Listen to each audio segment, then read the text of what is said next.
The word spell is not always well understood. Many people assume that spells involve strange and obscure practices, or that they can only be cast by a few chosen people. So you might be surprised to learn that much of modern witchcraft is nothing but an honest, spiritual way to express our desires and intentions. A spell is a type of ritual in which we guide our mind to achieve a specific purpose. The key to casting spells is to decide what you want to achieve and focus on the right images and words so that they will take you there. In the process of focusing on what you want, you are opening a door to a world where your wish can manifest as a reality. But your willpower and intention must be strong and consistent. The secret to this philosophy is to find the perfect balance between your conscious will and the often hidden purposes of your higher self. To do this, you must be very clear about what you want. Thousands of people cast magic spells every day, not necessarily being psychic, mediums, or experts in witchcraft. You can create a sacred space for casting spells at home, a personal space in which you will always be happy, calm, and safe. Spells work by opening up a spiritual pathway towards the goals we seek. The words and rituals that make up a spell are a means of engaging the witch's mindset in the transformation that is to happen. Like visualizing a roadmap for our manifestations and our future, the more prepared we are for change, the better it will be. Not all spells necessarily seek to change things, but rather to protect and prepare us for the challenges of everyday life. A good luck spell can make us feel more confident, inspiring us to take more risks, opening new doors towards personal success. Protection spells can help us dodge or deal with attacks that come from others, typically when we proudly show our work or come out as we are. As with any other art or craft, anyone can improve with time and practice. Some people have a natural gift or talent, and they will be better at it than others. But in general, anyone can practice magic to attract what they want into their lives. Whether you want to call yourself a witch, warlock, sorcerer, sorceress, wizard, or just pagan, that's up to you. 8 steps to casting a magic spell. 1. Your altar. You don't need a fancy altar to cast spells. There are many witches that work their magic on the floor, and others just use an everyday table with a tablecloth on. If you browse the Spells 8 library of magic spells, you will notice that most spells involve an altar. Why? Because it's important to have a personal sacred space. You will learn how to set a table and find a safe place for your tools in Lesson 5, How to Set Up a Basic Altar. 2. Safety measures. As a beginner, you may want to be certain that your mindset is right before casting a spell. Not all magical rituals necessarily require a circle of protection. This is used mainly in invocatory rituals, as well as in rituals that involve the gathering of great energies in a specific place or in a confined object. However, if we want to keep ourselves focused, it is a good idea to cast a simple circle. This not only protects us from energies that can distract us, it also helps us to enter an adequate mental state to carry out a spell. Alternatively, you can take a ritual cleansing bath to relax and bring peace of mind before you start the work. 3. Invocations and spiritual aids.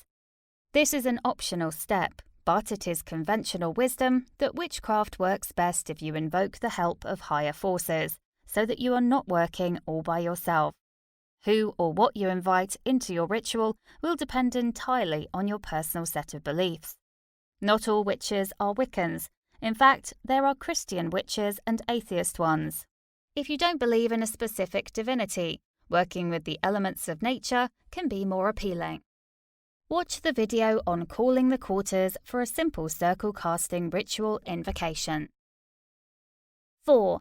Define an intention. The next thing is to decide what your intention is. What do you want to achieve? This should be as specific as possible. One effective way of doing this is to write it down on a piece of paper or in your journal. By writing it down, you are forcing yourself to turn your wish into clear words, helping you understand better what it is that you want. Notice that when writing or stating any intentions, we choose to remove the I want bit, because when we say to the universe that we want something, what we are really saying is that we don't have it. A much more powerful mindset for manifestations is to say, "Thank you, because I already have this." Even if I don't have it yet, you are sending a message of gratitude that is in line with the reality in which you get more of that because you already have it. 5. Light your candles. Assuming your spell uses candles, many of them do, it's time to light the candles on your altar. This ritual act symbolizes the birth of a change or transformation that is about to enter your life. Candles represent a very powerful spiritual connection because the single act of lighting a candle is associated to all 4 elements. The flame itself symbolizes the element fire as a purifier of all energies. Wax represents the earth as a token of our connection to nature. As it slowly melts and drips down, it personifies the ever-flowing element water. Finally, the wax is transformed into steam, embodying the element air. The use of candles can be of great help in renewing your mood and improving your mindset, as their flame and colours will attract energies that have great healing powers. More important than the colour of the candle is the intention that is placed upon it. 6. Transformative meditation. You are now ready to meditate on your goal, first by emptying your mind and then by keeping it fixed on what you want. For witches, meditation is extremely important. Train your mind to concentrate on a goal for long periods. The practice of magic is much more than whispering around candles and spreading a few ingredients on your altar. The mind, through focus and concentration, is what really makes your spells work. Meditation will teach you to deliberately alter your state of consciousness. The ideal state of the mind for magical and psychic performance is the alpha state, when the brain waves are between 7 and 14 cycles per second. In this state of mind, which we usually experience between being awake and entering the dream state, we have greater access to the subconscious while still being in control. The alpha state is a light trance in which we become more in tune and receptive to our intuition. This improves our ability to feel and channel mental energy. When you are casting a spell, you are projecting your will in the form of energy towards a goal. Picture that energy as a laser beam. The more concentrated the beam, the more powerful it is. Any fear, doubts, or negative emotions, if mixed with that energy, will act as a diffuser. They can weaken and disperse the energy you are trying to direct. It is through meditation that you will control your mind so it doesn't control you. Spells have 2 distinct phases. The first one is about gathering or concentrating power. The second is releasing it. 7. Chants, mantras, and prayers. This step depends entirely on the spell you are about to cast. In most cases, you will light a candle and focus on your intention through meditation and visualizations.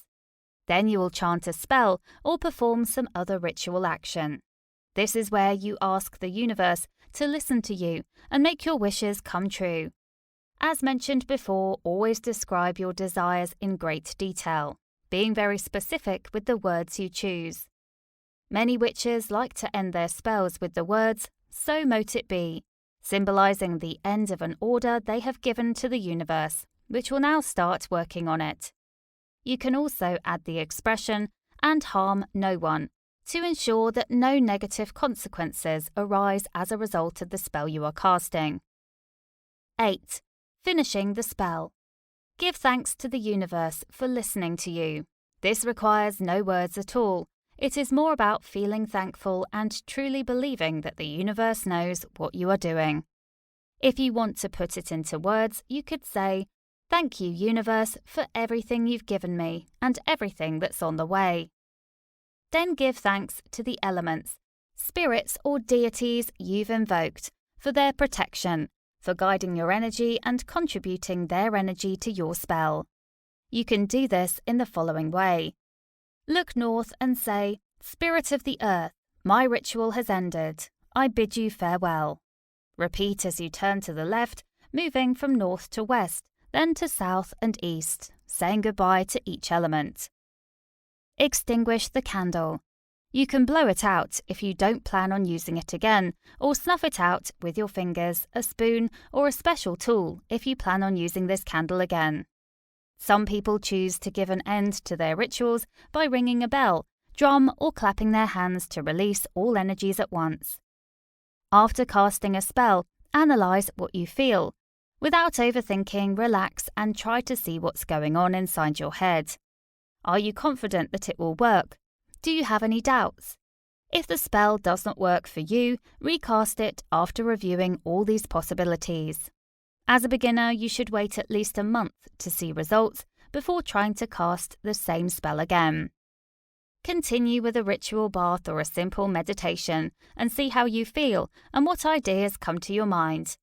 Never get carried away by negative emotions such as fear, envy, or anxiety when it comes to casting your own spells.